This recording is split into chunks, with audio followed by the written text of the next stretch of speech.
بسم اللہ الرحمن الرحیم۔ السلام علیکم۔ میں ویل چیئر پر بیٹھی کتاب پڑھ رہی تھی۔ اچانک ہی پڑوس میں رہنے والی خالہ زبیدہ چلی آئی۔ میں اچھی طرح جانتی تھی کہ یہ مجھ پر تنقید کیے بنا یہاں سے نہیں جائیں گی۔ اس کی پہلی نظر میری معذوری پر ہی پڑتی تھی۔ پھر وہ میری ماں سے کہنے لگی، ہائے نسرین، تیری بیٹی بھی جوان ہو گئی، دیکھ تو صحیح کون کرے گا اس سے شادی۔ دیکھ تو اس کا بچپن میں ہی علاج کروا لیتی تو آج یہ اپنے پاؤں پر کھڑی ہوتی۔ اماں ان کی بات پر خاموش کچھ نہ بول سکی تھی، لیکن مجھے بہت غصہ آیا تھا۔ ہمیشہ ہی وہ میری ذات کو نشانہ بناتی تھی۔ میں ویل چیئر گھسیٹتی اندر کمرے میں چلی گئی۔ نہ جانے کیوں ہمیشہ ان کی ایسی بات پر میری آنکھوں سے آنسو ٹپکنے لگ جاتے تھے۔ ابھی بھی میں بیٹھ کر اپنے نصیبوں کو رو رہی تھی۔ کاش میں اپنے ماں باپ پر بوجھ نہ بنتی۔ آخر میں نے اس دنیا میں جنم ہی کیوں لیا ہے؟ رہ رہ کر یہی سوچ میرے دماغ میں آ رہی تھی۔ میرا نام شہر بانو ہے۔ میرا تعلق ایک انتہائی غریب گھرانے سے تھا۔ میں ایک کباڑی والے کی بیٹی تھی۔ میرا باپ کباڑیے کا کام کرتا تھا۔ پورا دن وہ گلیوں میں خوار ہوتا، تب اسے کام کی کوئی چیز ملتی جسے اٹھا کر وہ بیچ دیتا تھا۔ یوں ہمارے گھر کا گزارا ہوتا۔ میں اپنے ماں باپ کی پہلی اور آخری اولاد تھی۔ میری سب سے بڑی کمزوری میرے پاؤں کی معذوری تھی۔ میں اپنی ٹانگوں سے چل نہیں سکتی تھی۔ بچپن سے ہی میری ٹانگوں میں شدید سردی کی ہوا ایسی لگی کہ میں ہمیشہ کے لیے معذور ہو گئی۔ بچپن میں تو مجھے اس بات کا احساس نہیں تھا، لیکن جیسے جیسے میں بڑی ہونے لگی مجھے احساس ہونے لگا کہ دوسرے سب لوگ اپنے پاؤں سے چلتے پھرتے ہیں، زندگی کو جیتے ہیں اپنے انداز میں، لیکن میں صرف اپنی کرسی پر بیٹھی رہتی ہوں۔ اب میں ہر وقت مایوس رہنے لگی تھی۔ جب میں بچوں کے ساتھ کھیلنے گلی میں جاتی تو کوئی بھی مجھے اپنے ساتھ کھیلنے نہیں دیتا تھا۔ سب کہتے تھے کہ میں ایک معذور لڑکی ہوں، میں ان سب سے الگ ہوں۔ یہی بات محسوس کر کے میں اور بھی زیادہ اداس ہو جاتی تھی، کبھی کبھار تو رونے لگ جاتی۔ ایسے میں اماں مجھے سمجھاتی کہ میری بیٹی تو لاکھوں میں ایک ہے، دیکھ کیسا چاند جیسا چہرہ پایا ہے میری بیٹی نے۔ جیسے ہی وہ آئینہ میرے سامنے کرتی تو میں خود کو دیکھ کر حیران رہ جاتی۔ میری بڑی بڑی کالی آنکھیں، سفید رنگت اور کالے گہرے سیاہ بال، میں بلا کی خوبصورت تھی، لیکن میری ساری خوبصورتی پر میری معذوری پانی پھیر دیتی تھی۔ پھر جیسے ہی میں 6 سال کی ہوئی، اماں نے مجھے ایک سرکاری اسکول میں داخل کروا دیا۔ گو کہ وہاں کی ٹیچر مجھے داخل کرنے پر رضامند نہیں تھی، لیکن پھر بھی اماں ابا نے یہ کہہ کر کہ ہم بہت غریب لوگ ہیں، بڑے اسکول میں اپنی بیٹی کو نہیں پڑھا سکتے، تو اس پرنسپل نے ترس کھا کر مجھے اسکول میں داخل کر لیا تھا۔ پھر میں وہاں پڑھائی کرنے لگی، لیکن سب کو ایسا محسوس ہو گیا کہ میں عام بچوں سے بہت زیادہ ذہین ہوں۔ جو سبق بچے 3-4 دن میں یاد کرتے تھے، میں وہ ایک ہی دن میں یاد کر لیتی تھی۔ اب ٹیچر کو بھی معلوم ہو گیا تھا کہ میں ایک ذہین ترین لڑکی ہوں۔ دیکھتے ہی دیکھتے کب میں نے میٹرک کا امتحان پاس کیا پتہ ہی نہ چلا، اور میں اس ویل چیئر پر بیٹھے بیٹھے ہی جوانی کی دہلیز پر قدم رکھ چکی تھی۔ میں نے اپنے آپ کو کتابوں کی دنیا میں مگن کر لیا تھا۔ میری ایک الگ ہی دنیا تھی۔ مجھے نت نئی کہانیاں پڑھنے کا شوق تھا۔ کبھی کبھار میں سنڈریلا کی کہانی پڑھتی تو کبھی کسی جن زادی کی۔ مجھے ایسی کہانیاں پڑھنے کا بہت شوق تھا جس میں ایک شہزادی ہوتی ہے اور وہ بہت مظلوم ہوتی ہے، لیکن کبھی نہ کبھی اس کا شہزادہ اسے لینے آ جاتا ہے تو اس کی زندگی بدل جاتی ہے۔ میں تصور میں خود کو ایک سنڈریلا سمجھتی تھی کہ کبھی میری زندگی بھی پل بھر میں بدل جائے گی۔ کاش میں بھی اپنے پاؤں پر کھڑی ہو جاؤں، لیکن مجھے اس بات کا یقین نہیں تھا۔ مجھے یاد ہے ایک بار بچپن میں اماں مجھے ڈاکٹر کے پاس لے کر گئی تھیں۔ ڈاکٹر کہنے لگے، آپ کی بیٹی کا علاج تو ممکن ہے، لیکن یہ بہت مہنگا علاج ہے، اور ہمارے ملک میں تو علاج ممکن ہی نہیں، دوسرے ملک میں یہ علاج ہو جاتا ہے، اس سے آپ کی بیٹی پاؤں پر کھڑی ہو جائے گی، لیکن وہاں جانا ناممکن ہے کیونکہ دوسرے ملک میں جانے کے لیے لاکھوں روپے لگتے ہیں۔ ڈاکٹر نے پہلے ہی بتا دیا کہ میں ایک غریب لڑکی ہوں جو اپنا علاج کروانے سے قاصر ہوں۔ میں نے دیکھا اماں کی آنکھوں میں آنسو تھے، شاید وہ اپنی بے بسی کا احساس کر کے رو رہی تھی۔ پھر اس دن کے بعد سے میں نے لوگوں کی باتوں پر جلنا کوڑھنا چھوڑ دیا تھا۔ ہاں، لیکن جب بھی پڑوس میں رہنے والی یہ عورت اماں کے پاس آتی تو مجھے اس سے سخت نفرت محسوس ہوتی، کیونکہ یہ جب بھی آتی مجھے میری معذوری کا احساس ضرور دلاتی تھی۔ ابھی میں بیٹھ کر ایک بہت مشہور ناول پڑھ رہی تھی جس کی کہانی بہت خوبصورت تھی۔ لیکن اسے آتے دیکھ کر میرا حلق کڑوا ہو گیا اور میں جلدی سے کمرے میں چلی گئی۔ لیکن جیسے ہی ابا شام کو آیا اس نے مجھے آوازیں دیں۔ صبح جاتے وقت وہ میرا چہرہ دیکھ کر جاتے تھے تو شام میں آتے ہی وہ کہتے تھے کہ میں انہیں سب سے پہلے نظر آؤں۔ میری شہر بانو، تو میری شہزادی ہے، اسے دیکھ کر میری ساری تھکن اتر جاتی ہے۔ اماں ابا کی میں بہت لاڈلی تھی، آج بھی وہ مجھے آوازیں دے رہے تھے۔ میں اپنی ویل چیئر گھسیٹتی ابا کے پاس چلی آئی۔ ابا نے میرے سر پر پیار کیا، پھر کہنے لگے، آج میری بیٹی کو کیا ہوا ہے؟ تیری ماں بتا رہی ہے کہ کب سے کمرے میں بیٹھی ہے، کس نے میری بیٹی کا دل دکھایا ہے؟ میں ابا کی بات پر مسکرا کر کہنے لگی، ابا ایسی کوئی بات نہیں ہے، اماں کو تو خواہ مخواہ وہم ہوا ہے۔ آپ بتائیں آپ کا دن کیسا گزرا؟ ابا کہنے لگا، بس آج تو زیادہ کباڑ جمع ہی نہ ہوا۔ ایک گھر کے اندر گیا تو اس نے یہ رنگ برنگی کانچ کی بوتلیں دے دیں۔ میں پہلے تو خریدنا نہیں چاہتا تھا، لیکن وہ عورت بڑی ہی مجبور لگ رہی تھی، اس لیے میں نے یہ بوتلیں خرید لی ہیں۔ میں ان بوتلوں کو دیکھ کر خوش ہو گئی تھی۔ میں کہنے لگی، ابا یہ بوتلیں آپ دکان پر نہ بیچنا، میں ان میں پھولوں کی بیلیں لگاؤں گی۔ میں نے وہ ساری بوتلیں جمع کر لی تھیں۔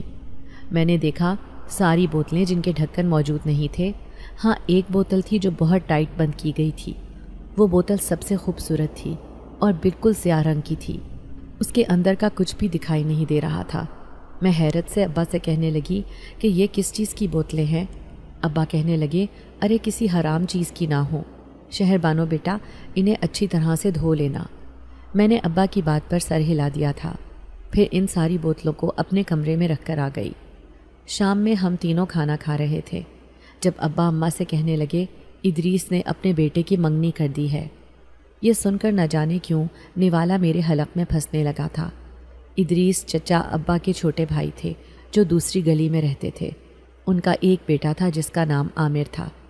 بچپن میں جب میں پیدا ہوئی تھی میری معذوری کا کسی کو بھی علم نہیں تھا، تب چچی نے میرا ہاتھ اماں سے مانگا تھا، وہ بھی عامر کے لیے۔ دونوں خاندانوں کی رضامندی سے بچپن میں ہی میری منگنی عامر کے ساتھ ہو گئی تھی، لیکن جب 5 سال کے بعد سب کو میری معذوری کا علم ہوا تو اسی وقت چچا چچی نے یہ منگنی ختم کر دی تھی۔ ظاہر ہے ایک معذور لڑکی کو کون اپنے گھر کی بہو بنانا پسند کرے گا، لیکن اس دن کے بعد سے چچا چچی نے ہمارے گھر آنا جانا چھوڑ دیا تھا۔ ان کے حالات ہمارے گھر سے بہت بہتر تھے۔ ابا کباڑیے کا کام کرتا تھا، لیکن چچا کو یہ کام بہت ناگوار گزرتا تھا کیونکہ وہ کپڑوں کا کاروبار کرتے تھے۔ وہ اکثر ابا سے کہتے کہ تو نے ہمارے خاندان کی عزت مٹی میں ملا کر رکھی ہے یہ گھٹیا کام کر کے، جبکہ ابا کہتے کہ کوئی کام چھوٹا بڑا نہیں ہوتا، محنت میں عظمت ہے، میں محنت کرتا ہوں اور اپنی بیٹی کو حلال کا نوالا کھلاتا ہوں۔ چچا چچی جب سے پیسے والے ہوئے تھے انہوں نے ہمارے گھر آنا بہت کم کر دیا تھا، سال میں 1-2 دفعہ ہی آنا جانا کرتے۔ اب تو وہ اتنے پرائے ہو گئے تھے کہ ابا کو یہ بات دوسروں سے پتہ چلی تھی کہ انہوں نے اپنے بیٹے عامر کی منگنی کر دی ہے، حالانکہ ابا اور اماں کو بھی انہیں بلانا چاہیے تھا۔ میں نے دیکھا ابا کی آنکھوں میں اداسی تھی، اماں بھی قدرے خاموش سی تھی، لیکن مجھے ان کی یہ اداسی اچھی نہیں لگ رہی تھی، میں انہیں خوش دیکھنا چاہتی تھی۔ اس رات میں بستر پر لیٹ کر بہت رو رہی تھی، نہ جانے کیوں۔ اگر رشتہ دار غریب ہو جائیں تو امیر رشتہ دار انہیں منہ لگانا پسند نہیں کرتے۔ مجھ سے ابا کی اداسی برداشت نہیں ہو رہی تھی۔ تبھی میری نظر ان بوتلوں پر پڑی جو اندھیرے میں خوب چمک رہی تھیں۔ پھر میں ان سوچوں کو جھٹک کر اس بات کو سوچنے لگی کہ صبح ہوتے ہی میں ان بوتلوں کو دھو کر صاف کر لوں گی اور پھر ان میں خوبصورت بیلیں لگاؤں گی جو دیکھتے ہی دیکھتے پروان چڑھیں گی۔ یہی سوچتے سوچتے میں گہری نیند سو گئی تھی کہ اچانک آدھی رات کو 12 بجے کے وقت میری آنکھ کھلی۔ مجھے ایسے لگ رہا تھا جیسے کسی چیز کی آواز آ رہی ہے۔ یہ آواز بڑی عجیب و غریب تھی۔ میں اندھیرے میں اس آواز کو محسوس کر رہی تھی، لیکن یہ دیکھ کر میرے رونگٹے کھڑے ہو گئے کہ سامنے رکھی وہ کالے رنگ کی بوتل خود بخود گھوم رہی تھی، جیسے زمین پر اسے کوئی انگلیوں سے گھما رہا ہو۔ پہلے تو مجھے ایسا لگا جیسے میں کوئی عجیب سا خواب دیکھ رہی ہوں، لیکن جب مسلسل میری نظریں اسی بوتل پر جمی رہیں تبھی مجھے ہوش آیا تھا۔ میں تو بستر سے اٹھ کر اسے چھو بھی نہیں سکتی تھی، اس لیے بے بسی سے اس گھومتی بوتل کا تماشا دیکھتی رہی۔ نیم غنودگی کی کیفیت میں مجھ پر خوف سا سوار ہوا۔ میں آواز لگا کر اماں ابا کو بلانا چاہتی تھی کہ یہاں آ کر دیکھیں یہ کیا ہو رہا ہے، لیکن میرے حلق سے آواز ہی نہ نکلی۔ تھوڑی دیر تک یہ تماشا جاری رہا، بوتل خود بخود گھومتی رہی اور پھر سیدھی ہو کر ایک دم سے ہی دوسری بوتل کے ساتھ جا کر کھڑی ہو گئی۔ یہ خود میں نے اپنی آنکھوں سے دیکھا تھا۔ یہ منظر بڑا ہی بھیانک اور خوفناک تھا۔ اس رات پوری رات میں سو نہ سکی۔ صبح فجر میں ہی میری آنکھ لگی تھی، لیکن جب صبح اماں نے میری لال آنکھیں دیکھیں تو حیران رہ گئیں۔ کیا ہوا شہر بانو، کیا رات بھر سوئی نہیں؟ تو مجھے رات والی بات یاد آئی۔ سوچا اماں کو بتا دوں، لیکن کیا فائدہ ان کی پریشانیوں میں مزید اضافہ کرنے کا، اس لیے میں نے یہ بات ذہن سے جھٹک دی تھی۔ میں بار بار یہ سوچنے پر مجبور تھی کہ میں نے یہ کوئی خواب دیکھا ہوگا۔ حقیقت میں بھلا ایسا کہاں ممکن ہے؟ دوسرے دن بھی میں ان بوتلوں کو صاف کرنا بھول گئی، کیونکہ اچانک چچا اور چچی مٹھائی لے کر آئے تھے۔ چچی نے ایک طنزیہ نظر میرے وجود پر ڈالی اور کہنے لگی، میں نے اپنے بیٹے عامر کے لیے بہت خوبصورت لڑکی پسند کی ہے۔ 6 مہینے بعد شادی ہے۔ لڑکی ہر طرح سے صحت مند ہے۔ اس نے سر سے پاؤں تک مجھے دیکھا۔ مجھے ایسے لگ رہا تھا جیسے میں زمین میں دھنستی جا رہی ہوں۔ پھر وہ امی سے کہنے لگی، یہ تم نے کیا اس گھر کو کچرا کنڈی بنا کر رکھا ہوا ہے؟ تمہارے گھر میں تو قدم رکھنے کو بھی دل نہیں چاہتا۔ ایسے لگتا ہے کہ ہم خانہ بدوشوں کے گھر آ گئے ہیں۔ وہ حقارت بھری نظروں سے ہمارے غریب خانے کو دیکھ رہی تھی۔ میں نے دیکھا اماں کی نظروں میں شرمندگی تھی۔ میں غصے سے کہنے لگی، یہ ہمارا غریب خانہ ہمیں بہت عزیز ہے اور ہم اسی میں بہت خوش ہیں۔ چاچی کہنے لگی، ہائے ہائے نسرین، تیری بیٹی کی تو زبان بھی بہت چلتی ہے۔ دیکھو تو صحیح، بیٹھی تو معذور بن کر ہے، لیکن زبان 1 گز کی لمبی ہے اس کی۔ وہ مجھے کھا جانے والی نظروں سے گھور رہی تھی۔ ان کی اس بات پر میں اپنی ویل چیئر گھسیٹتی اندر کمرے میں چلی گئی اور دونوں ہاتھوں میں منہ چھپا کر رونے لگی۔ نہ جانے کس بات کا غم مجھے اندر ہی اندر کھائے جا رہا تھا، اپنی غریبی کا، بے بسی کا، یا پھر معذوری کا۔ میں کچھ سمجھ نہ سکی۔ کافی دیر تک رو رو کر اپنا غم ہلکا کرتی رہی۔ اچانک ہی عجیب سا شور ہوا۔ میں نے ادھر ادھر دیکھا اور میری آنکھیں پھٹی کی پھٹی رہ گئیں۔ وہ کالے رنگ کی خوبصورت بوتل خود بخود گھومنے لگی تھی۔ اس کے اندر سفید سی روشنی چمکتی ہوئی نظر آئی تو میں ڈر گئی۔ میں اسے اٹھانا چاہتی تھی، لیکن اسے خود بخود حرکت کرتے دیکھ کر میری جان نکل گئی تھی۔ تب تک چاچا چاچی بھی چلے گئے تھے۔ اماں نے میرے چہرے پر ہوائیاں اڑتی دیکھیں تو کہنے لگیں، کیا ہوا ہے تجھے؟ اب میں انہیں کیا بتاتی؟ شاید انہیں میری بات پر یقین نہ آتا۔ میں نے اس بات کو چھپا لیا، لیکن رات ہوتے ہی جب میں نے اس بوتل کو نیچے زمین پر پڑے ہوئے دیکھا تو بے اختیار اٹھا لیا تھا۔ میں حیرت سے اس بوتل کو دیکھ رہی تھی کہ سچ میں ہی یہ خود بخود حرکت کرتی ہے یا پھر یہ میری نظر کا دھوکہ ہے۔ میں نے دیکھا کہ اس پر ایک ڈھکن لگا تھا۔ باقی ساری بوتلیں بغیر ڈھکن کے تھیں، جبکہ اسی بوتل پر ڈھکن تھا، اس لیے میں نے اس بوتل کا یہ ڈھکن بھی کھول دیا۔ اچانک ہی سفید روشنی چاروں طرف کمرے میں پھیل گئی۔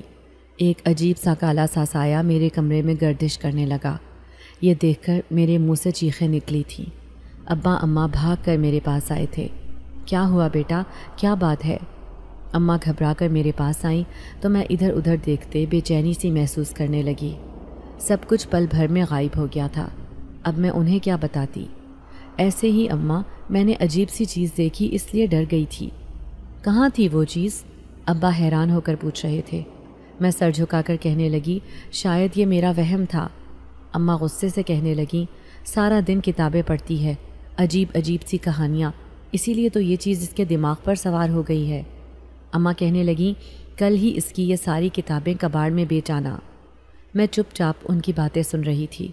پھر وہ دونوں سونے کے لیے چلے گئے، جبکہ میں اکیلی بیٹھی تھی۔ آج پھر میں نے ایک کتاب اٹھائی اور اس میں سے پڑھنے لگی۔ کتاب خوفناک کہانیوں پر مشتمل تھی۔ مجھے ایسی کہانیاں پڑھنے میں بہت دلچسپی محسوس ہوتی تھی۔ اس کتاب کی کہانی کچھ یوں تھی کہ ایک لڑکی جنگل میں راستہ بھٹک جاتی ہے۔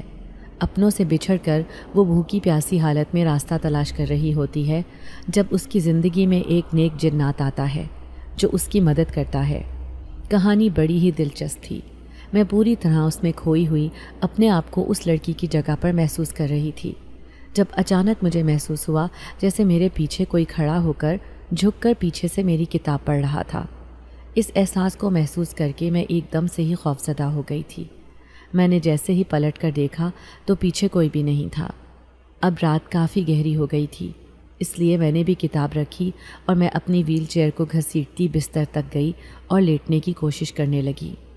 لیکن اچانک ہی میرا پاؤں پھسلا۔ اس سے پہلے کہ میں گر پڑتی کسی نے مجھے جلدی سے سنبھال لیا تھا۔ کسی کا لمس مجھے اپنے جسم پر محسوس ہوا تو میں خوف سے کانپ کر رہ گئی۔ یہ کسی کے ہاتھ تھے جو حد سے زیادہ گرمائش لیے ہوئے تھے۔ مجھے ابھی تک ان ہاتھوں کا لمس اپنے جسم پر محسوس ہو رہا تھا۔ اتنا تو مجھے یقین تھا کہ میرے علاوہ بھی اس کمرے میں کوئی دوسرا موجود ہے۔ میں نے آنکھوں پر بازو رکھے اور سونے کی ناکام کوشش کرنے لگی۔ تقریباً 1-2 گھنٹے بعد میری آنکھ لگی تو مجھے نیند میں ایسا محسوس ہوا جیسے کوئی میرے بالوں میں انگلیاں پھیر رہا ہو۔ کوئی میرے بستر کے بالکل قریب بیٹھا تھا۔ یہ محسوس کر کے خوف کے مارے میں آنکھیں بھی نہیں کھول پا رہی تھی۔ چپ چاپ ساکت لیٹی رہی، جیسے میرے جسم میں جان ہی نہ ہو۔ پوری رات یہی تماشا ہوتا رہا۔ صبح میں اٹھی تو میرا سر بہت بھاری ہو رہا تھا۔ میں اماں کے ساتھ کوئی کام تو نہیں کروا سکتی تھی، لیکن پھر بھی تھوڑی بہت ان کی مدد کروا دیا کرتی تھی جو میرے بس میں ہوتا۔ اماں مجھے کہتی کہ میری شہزادی تو عیش کرنے کے لیے ہے، اس لیے تجھے پریشان ہونے کی ضرورت نہیں، لیکن مجھے اپنی معذوری کی وجہ سے بہت تکلیف ہوتی تھی۔ میں یہی دیکھتی کہ اماں بڑھاپے کی حالت میں بھی اکیلی گھر کا کام کاج کرتی تھیں۔ ایک تو ویسے ہی گھر کے حالات پہلے ہی ٹھیک نہیں تھے۔ یہ تو شکر تھا کہ ہمارے گھر کے افراد زیادہ نہیں تھے، ورنہ ہمارا گزارا کیسے ہوتا۔ بار بار میرے ذہن میں رات والی بات یاد آ رہی تھی۔ میں اسے لاگ چھٹکنے کی کوشش کر رہی تھی، لیکن پھر بھی وہ باتیں میں بھول نہ سکی۔ پھر تھوڑی ہی دیر بعد اماں ساری بوتلیں جمع کر کے لائیں اور ایک ایک کر کے دھونے لگیں۔ میں نے دیکھا وہ کالی بوتل جس کے نظارے میں نے اس رات دیکھے تھے وہ بھی اماں نے دھو کر سکھا دی تھی۔ پھر کہنے لگیں کہ اس میں تو اچھی سی بیلیں لگا لینا۔ مجھے ویسے بھی گھر میں پودے لگانے کا بہت شوق تھا۔ ابا تو اپنا ٹھیلا لے کر کباڑے کا کام کرنے چلے گئے تھے، جبکہ اماں کہنے لگیں میں ذرا نگینہ خالہ کے گھر جا رہی ہوں، اس کی طبیعت ٹھیک نہیں، تو اپنے کمرے میں آرام کر لینا، کسی کام کو ہاتھ لگانے کی ضرورت نہیں۔ اماں ابا نے تو مجھے کسی شہزادی کی طرح پالا تھا۔ وہ یہ بات بھول چکے تھے کہ ان کی بیٹی معذور ہے، لوگ اسے کس قدر ترس بھری نظروں سے دیکھتے ہیں۔ ویسے تو اماں اکثر ہی کسی نہ کسی پڑوسن کے ہاں چلی جاتی تھیں تھوڑی دیر کے لیے، لیکن تب مجھے خوف محسوس نہیں ہوتا تھا۔ لیکن جب آج اماں جانے لگیں تو مجھے عجیب سا وہم ہونے لگا۔ ایسے لگ رہا تھا کہ جیسے وہ نہ نظر آنے والی چیز پھر سے میرے پاس آ جائے گی، لیکن اماں گھر سے جا چکی تھیں۔ میں نے پیچھے سے دروازہ بند کیا اور میں اپنے کمرے میں آ گئی۔ سمجھ نہیں آ رہی تھی کہ کیا کروں۔ میں اپنی ویل چیئر پر سر ٹکائے گہری سوچوں میں گم تھی جب مجھے اپنے کانوں میں سرگوشی سنائی دی، کیوں اداس ہو؟ یہ آواز اس قدر بھاری تھی کہ میں چونک کر ادھر ادھر دیکھنے لگی۔ خوف سے کانپتے وجود کے ساتھ میں ویل چیئر تیزی سے گھسیٹتی باہر جانے کی کوشش کر رہی تھی، لیکن اچانک ہی ویل چیئر نے آگے بڑھنے سے انکار کر دیا۔ میں خوب زور لگا رہی تھی، لیکن وہ وہیں پر منجمد کھڑی تھی۔ اب تو مجھے پکا یقین ہو گیا کہ ضرور میرے ساتھ کچھ ایسا ویسا ہو رہا ہے جو بہت ہی خوفناک ہے۔ گھٹن اور حبس کی وجہ سے مجھ سے سانس لینا بھی دشوار ہو رہا تھا۔ جب ایک کالا سایہ مجھے اپنے پاس کھڑا ہوا نظر آیا، لیکن اس کا عکس صرف زمین پر پڑ رہا تھا، اس کا وجود دکھائی نہیں دیا تھا۔ کون ہو تم؟ کیوں مجھے پریشان کر رہے ہو؟ میں مضبوط لہجے میں چلاتے ہوئے کہنے لگی۔ میں اکثر ہی ایسی کہانیاں پڑھتی رہتی تھی، یہی وجہ تھی کہ ان کہانیوں کا اثر میرے دماغ پر تھا۔ میں ایسی چیزوں سے ہرگز خوفزدہ نہیں ہوئی تھی۔ میں سوچ رہی تھی کہ اگر یہ مخلوق مجھے ڈرانے کی کوشش کر رہی ہے تو میں اس سے ہرگز نہیں ڈروں گی۔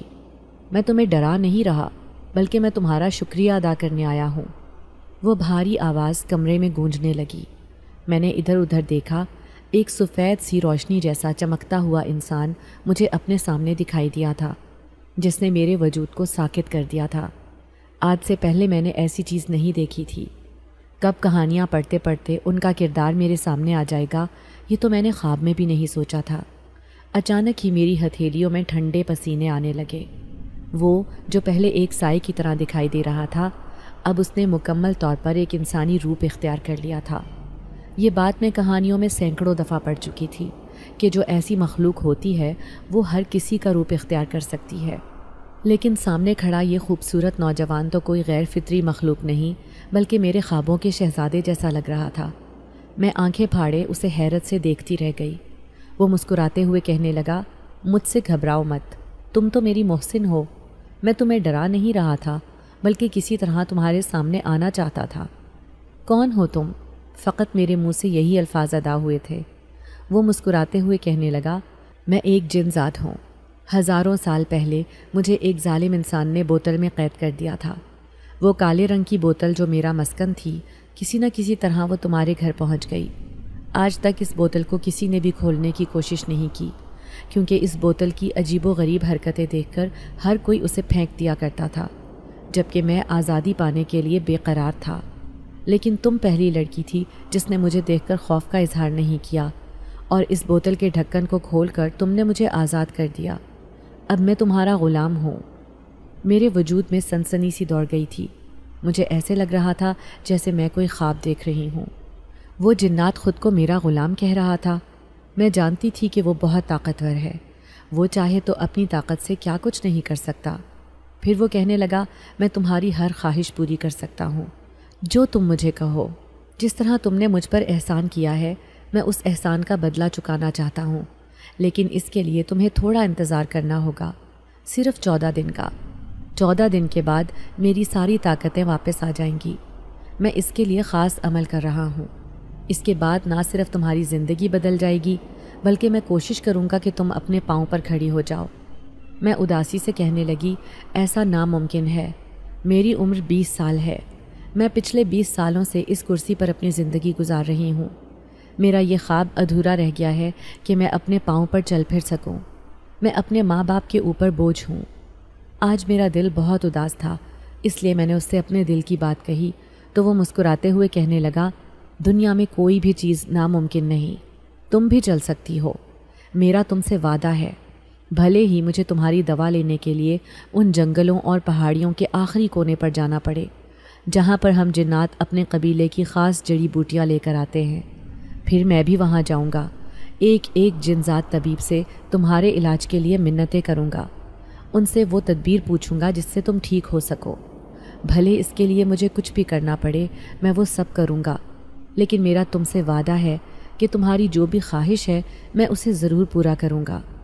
وہ تو مجھے نئے نئے خواب دکھا رہا تھا، گو کہ مجھے یقین نہیں آیا تھا، لیکن نہ جانے کیوں دل چاہ رہا تھا کہ میں اس جنزات کی بات پر یقین کر لوں۔ میں گم سم سی اس کی باتیں سن رہی تھی جب اچانک ہی وہ میرے سامنے سے غائب ہو گیا، لیکن پیچھے سے پڑوس میں رہنے والی اسی خالہ کی آواز میرے کانوں میں گونجی تھی، جو زور زور سے دروازے بجا رہی تھی۔ یہ آواز سن کر ایک دم سے ہی میں ڈر گئی تھی۔ جیسے ہی دروازہ کھولا تو کہنے لگی، ارے کیا ہو گیا ہے تمہیں؟ معذور ہو گئی ہو؟ اس کا یہ مطلب تو نہیں کہ دروازہ نہیں کھول سکتی ہو۔ وہ مجھے غصے سے گھور رہی تھی، کہنے لگی، 1 گھنٹے سے میں دروازہ بجا رہی ہوں، آخر تم اندر کیا کر رہی تھی؟ اب مشکوک نظروں سے وہ کمروں کی طرف دیکھنے لگی۔ یہ دیکھ کر میری جان نکل گئی تھی کہ کہیں اسے وہ جنزات تو دکھائی نہیں دے رہا جو ابھی ابھی میرے پاس آیا تھا۔ پھر وہ کہنے لگی، اپنی ماں سے کہہ دینا کہ شام کو میں فریدہ کے گھر چلوں گی، اگر وہ بھی ساتھ چلے تو وہ مجھے کہہ رہی تھی کہ وہ تیرے رشتے کی بات کرنا چاہتی ہے۔ میں بھی اپنی بیٹی کے لیے جا رہی ہوں، اسی لیے یہ بتانے آئی تھی۔ یہ کہہ کر وہ واپس چلی گئی، جبکہ میں اداس سی کرسی پر بیٹھی رہ گئی تھی۔ میں سوچنے لگی کہ اماں کے ذہن میں یہ خیال کیوں آیا کہ میری شادی کریں گی، حالانکہ مجھ جیسی معذور لڑکی سے کون شادی کرے گا۔ اماں جیسے ہی واپس آئیں، اس نے میری بدلی ہوئی حالت دیکھ لی، کہنے لگیں، کیا ہوا ہے تجھے؟ ایسے لگ رہا ہے جیسے کوئی بھوت دیکھ لیا ہو، دیکھ بال بھی کیسے بکھرے ہوئے ہیں، چل میں تیرے بالوں میں تیل لگا دیتی ہوں۔ میں اپنی ہی سوچوں میں مگن تھی۔ اماں تیل لگانے لگی تو میں اس سے پوچھنے لگی، اماں کیا تو نے کبھی جنات دیکھے ہیں؟ یہ سن کر اماں نے مجھے گھور کر دیکھا اور کہنے لگیں، تو کیوں ایسا کہہ رہی ہے؟ پاگل تو نہیں ہو گئی ہے؟ دیکھ جنات ایسی مخلوق ہے، اگر ایک بار کسی نوجوان لڑکی کے پیچھے لگ جائیں تو ساری زندگی پیچھا نہیں چھوڑتے، اور تو یہ کہانیوں کی کتابیں پڑھنا بند کر دے، ورنہ میں ساری کتابیں پھینک دوں گی۔ وہ مجھے غصے سے گھور رہی تھی، پھر بڑبڑاتے ہوئے کہنے لگی، میں تو تیری شادی کرنے کا سوچ رہی ہوں، ہماری ایک ہی بیٹی ہے، بس اس کے فرض سے سبکدوش ہو جائیں۔ میری آنکھوں میں آنسو آ گئے۔ میں روتے ہوئے اماں سے کہنے لگی، اماں کیا میں آپ پر بوجھ ہوں جو آپ میری شادی کرنا چاہتی ہیں؟ میں اپنے پاؤں پر کھڑی ہو جاؤں، پھر آپ بھلے ہی میری شادی کر دینا۔ اماں حیرت سے کہنے لگیں، آج تک تو نے یہ بات نہیں کی تھی، پھر آج یہ بات تیرے ذہن میں کیسے آئی؟ میں ان کی بات سن کر تھوڑا گھبرا سی گئی۔ میں کیسے بتاتی کہ وہ نیک جنزاد مجھے اپنی زندگی میں پورا نہ ہونے والا خواب دکھا کر گیا ہے۔ میں اسی کی وجہ سے ایسی بات کر گئی تھی۔ میں اداس لہجے میں اماں سے کہنے لگی، اللہ سے امید نہیں چھوڑی جا سکتی، کیا پتہ میں اپنے پاؤں پر چلنے پھرنے لگوں۔ اماں کہنے لگی، کاش ایسا ہو جائے میری بیٹی، اس سے اچھی بات اور کیا ہوگی۔ تو نہیں جانتی کہ اگر اولاد کو کوئی تکلیف ہو تو اس سے زیادہ تکلیف ماں باپ محسوس کرتے ہیں، کیونکہ ان کی ہر چیز اپنی اولاد سے جڑی ہوتی ہے۔ اماں نے مجھے اپنے سینے سے لگا لیا تھا، میری آنکھوں میں آنسو آ گئے۔ پھر اس رات میں سو رہی تھی جب کوئی میرے پاؤں کی مالش کرنے لگا۔ میں حیران تھی کہ یہ کون ہے جو تیل سے میرے پاؤں کی مالش کر رہا ہے۔ میں سمجھی کہ شاید اماں ہوں گی، کیونکہ اکثر ہی وہ میری ٹانگوں میں مالش کر دیا کرتی تھی۔ معذوری کی وجہ سے پوری رات میں درد سے تڑپتی تھی، لیکن جیسے ہی میں اٹھ کر بیٹھی اپنے پاؤں پر جنات کو مالش کرتا دیکھ کر حیران رہ گئی۔ یہ آپ کیا کر رہے ہیں؟ میں حیران ہو کر اس سے پوچھ رہی تھی تو وہ مسکراتے ہوئے کہنے لگا، یہ خاص جڑی بوٹیوں والا تیل ہے جو میں اپنے پہاڑی علاقے سے لے کر آیا ہوں۔ یہ ہمارے طبیب جنزاد نے مجھے دیا ہے۔ اگر اس تیل سے تمہارے پاؤں کی مالش کی جائے تو بہت فرق پڑے گا۔ میں اداس ہو کر کہنے لگی، تم ایسے ہی کوشش کر رہے ہو۔ دیکھو جو چیز ناممکن ہے اسے رہنے دو، کیونکہ مجھے نہیں لگتا کہ میں کبھی اپنے پاؤں پر کھڑی ہو سکوں گی۔ تو وہ مسکراتے ہوئے کہنے لگا، زندگی میں مایوسی سب سے بری چیز ہے، بس اپنی اس حالت سے مایوس مت ہو، اور جو میں کر رہا ہوں وہ مجھے کرنے دو۔ پوری رات وہ میرے پاؤں کی مالش کرتا رہا، جبکہ میں عجیب سی شرمندگی محسوس کر رہی تھی، لیکن صبح تک سارا درد، ساری تکلیف غائب ہو گئی تھی۔ میں عجیب سا سکون محسوس کر رہی تھی۔ پھر میں اپنے پودوں کے پاس آئی جہاں پر چڑیاں بیٹھی چہچہا رہی تھیں۔ آج مجھے ان کی چہچہاہٹ بھی بہت اچھی لگ رہی تھی۔ میں مسکراتے ہوئے انہیں دیکھتی رہ گئی۔ ابا کہنے لگا، آج تو میری بیٹی بہت خوش لگ رہی ہے۔ وہ کام پر جانے کی تیاری کر رہا تھا۔ میں مسکراتے ہوئے کہنے لگی، ابا، جس بیٹی کے آپ جیسے والدین ہوں وہ تو مسکرائے گی نا۔ اماں، ابا، آپ دونوں میرے لیے زندگی کا قیمتی سرمایہ ہو۔ ابا کہنے لگا، میں اور تیری اماں شام کو سونار کی دکان پر جائیں گے، تیرے لیے سونے کے بندے بنوانے، تیری شادی بھی تو کرنی ہے۔ انہیں میری کس قدر فکر تھی۔ میری آنکھوں میں اداسی سے آنسو آ گئے۔ میں کہنے لگی، اماں، ابا، میں ساری زندگی آپ کے ساتھ رہنا چاہتی ہوں، میں کسی دوسرے پر بوجھ نہیں بننا چاہتی۔ ماں باپ تو اپنی اولاد کا بوجھ برداشت کر لیتے ہیں، لیکن کوئی غیر مجھے کیسے برداشت کرے گا؟ ابا اب مجھے سمجھاتے ہوئے کہنے لگا، تیرے نصیب میں بھی خدا نے کوئی اچھا انسان لکھا ہوگا۔ میں دل میں سوچنے لگی کہ کاش وہ انسان اسی نیک جنات جیسا ہو جو میرا کس قدر خیال رکھتا ہے۔ یہ سوچ کر میں خود بخود مسکرانے لگی۔ پھر تو ہر رات وہ جیسے میرے کمرے میں آ کر میرے پاؤں کی مالش کرنے لگا۔ مجھے یہ چیز بڑی عجیب سی لگ رہی تھی، لیکن ایک رات جب میں سو رہی تھی، رات کے 12 بجے کا وقت تھا، میری نیند بہت گہری تھی، لیکن مجھے ایسے لگا جیسے کمرے میں عجیب سی خوشبو کا احساس جاگا ہو۔ وہ خوشبو میری ناک سے ٹکرائی تو میری آنکھ کھل گئی۔ میں حیران تھی کہ رات کو آنے والی یہ خوشبو کیسی ہے۔ جیسے ہی اٹھ کر بیٹھی، سامنے کھڑے سفید لباس والے ایک بوڑھے آدمی کو دیکھ کر میں بری طرح ڈر گئی، لیکن اس کا نورانی چہرہ رات کی تاریکی میں بہت چمک رہا تھا۔ اس کی آنکھوں میں میرے لیے مہربانی تھی۔ اس کے ہاتھ میں چمکتے ہیروں کی تسبیح تھی جو رات کے اندھیروں میں خوب اجالا کر رہی تھی۔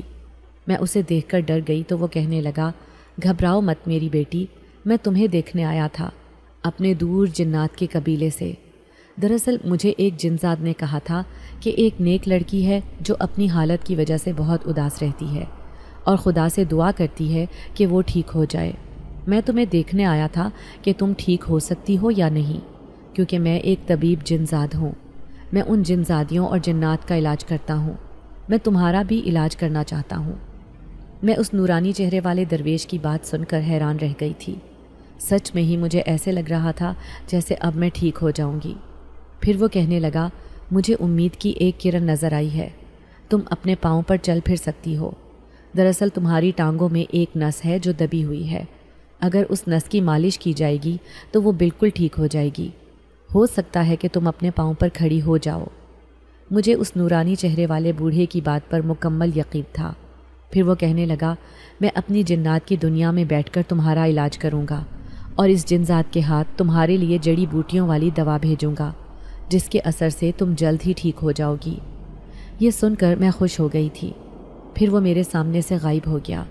اب مجھے امید کی کرن نظر آنے لگی تھی، جیسے میں ٹھیک ہو جاؤں گی۔ مجھے یاد آیا بچپن میں ایک بار ڈاکٹر نے بھی اماں ابا سے کہا تھا کہ میرا علاج ممکن ہے، لیکن میرا علاج پاکستان میں نہیں بلکہ کسی دوسرے ملک میں موجود ہے جہاں پر لاکھوں روپے خرچ ہوں گے۔ میرے ماں باپ غریب تھے، وہ بھلا کہاں سے میرا علاج کرواتے؟ جگہ جگہ لے کر پھرے لیکن پھر بھی کوئی فائدہ نہیں ہوا۔ آخر کار انہوں نے یہ حقیقت تسلیم کر لی تھی کہ ان کی بیٹی معذور ہے اور وہ ساری زندگی ایک ویل چیئر پر گزارا کرے گی۔ اب میں ہواؤں میں اڑ رہی تھی، ایسے لگ رہا تھا جیسے میں جلد ہی اپنے پاؤں پر کھڑی ہو جاؤں گی۔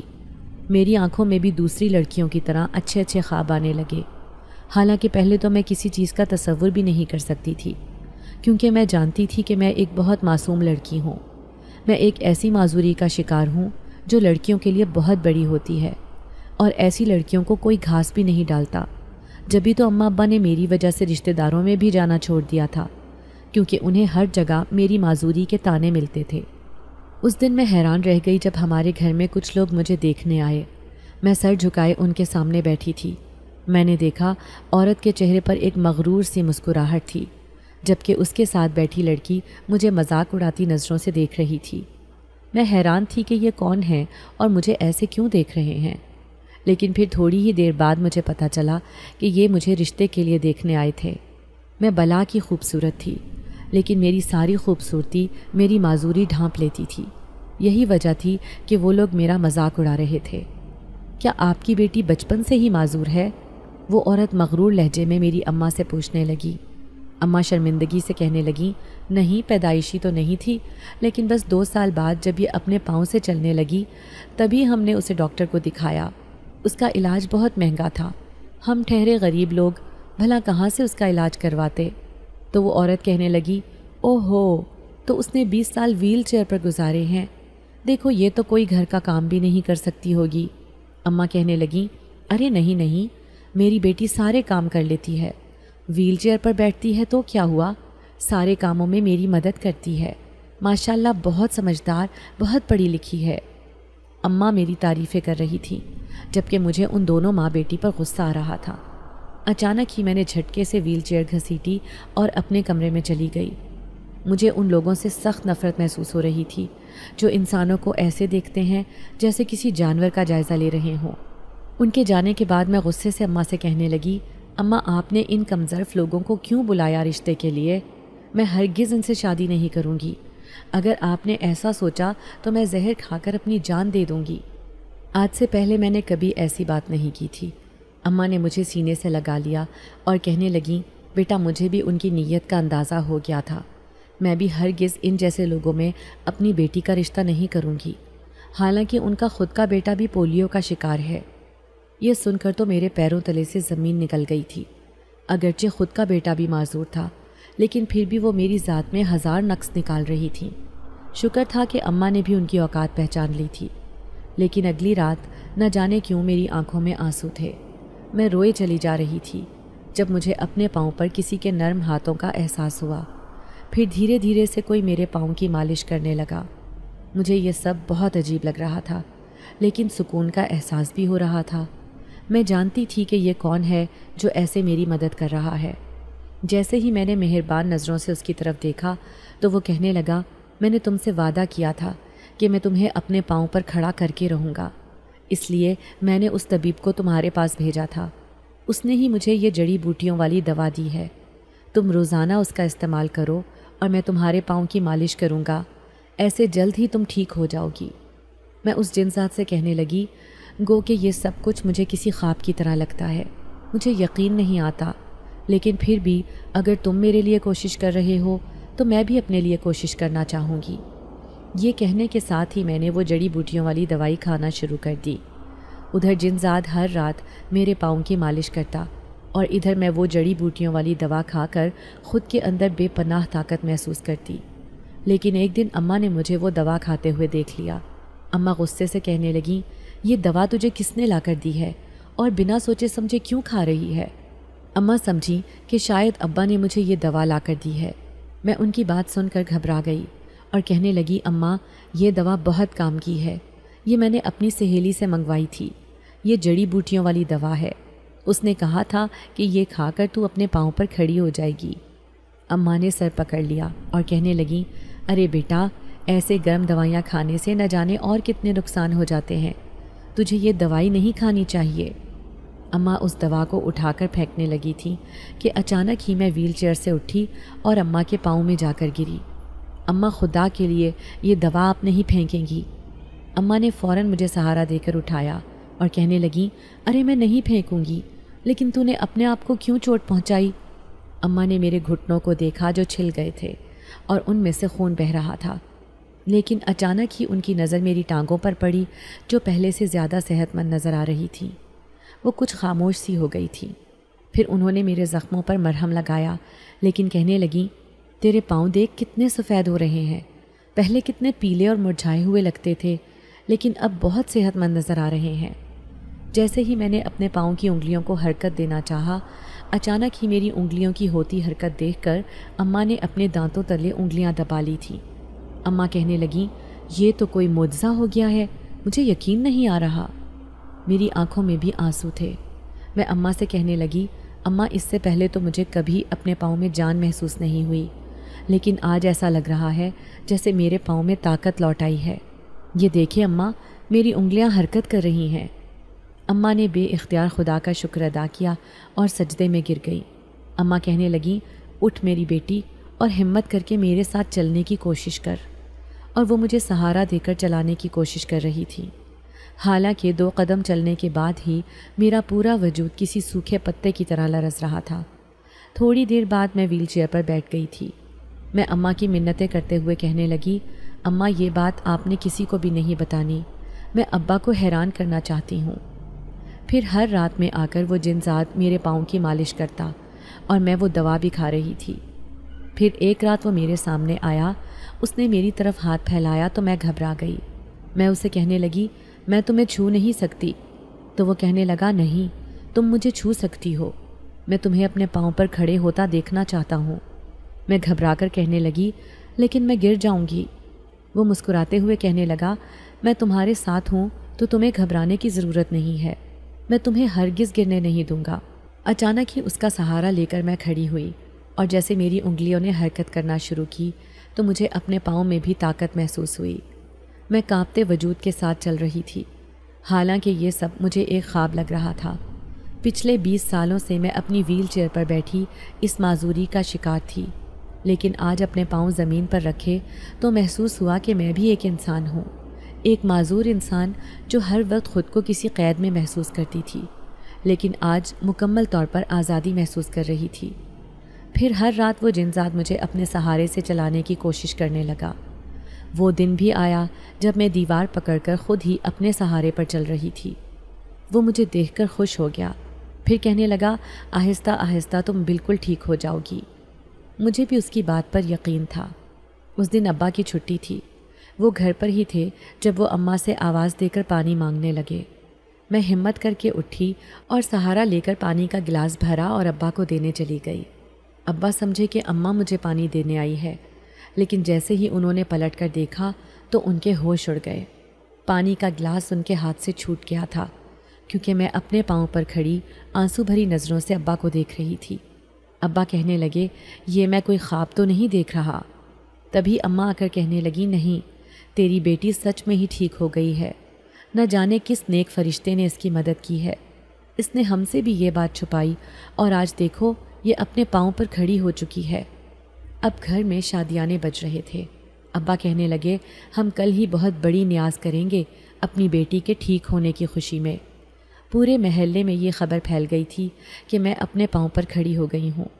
جمال کباڑے والے کی بیٹی، جو پچھلے 20 سالوں سے معذور تھی، اچانک ہی اپنے پاؤں پر چلنے لگی۔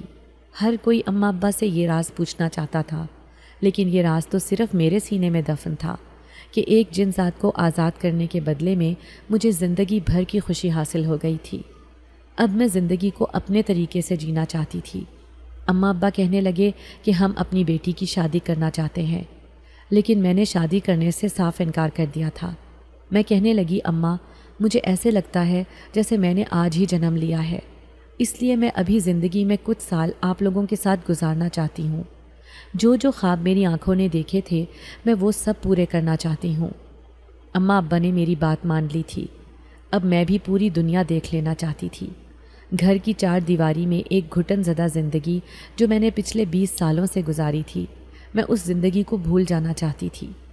اس رات وہ جنات میرے سامنے آیا تھا۔ وہ کہنے لگا تمہیں خوش دیکھ کر میرے دل میں بھی سکون آیا ہے، کیونکہ جو خوشی تم نے مجھے دی تھی وہی میں تمہیں دینا چاہتا تھا، اور آج ایسے لگ رہا ہے کہ میں تمہیں وہ خوشی دینے میں کامیاب ہو گیا ہوں۔ پھر وہ ہمیشہ کے لیے اپنی دنیا میں لوٹ گیا، میری زندگی سنوار کر۔ اب خاندان والے جو پہلے میری معذوری کی وجہ سے مجھے دن رات تانے دیتے تھے، اب خاندان میں سے کئی گھروں سے میرے لیے رشتے آ چکے ہیں، کیونکہ سب کہتے ہیں کہ کباڑے والے کی بیٹی بہت سمجھدار اور خوبصورت ہے، ہم اسے اپنے گھر کی بہو بنانا چاہتے ہیں۔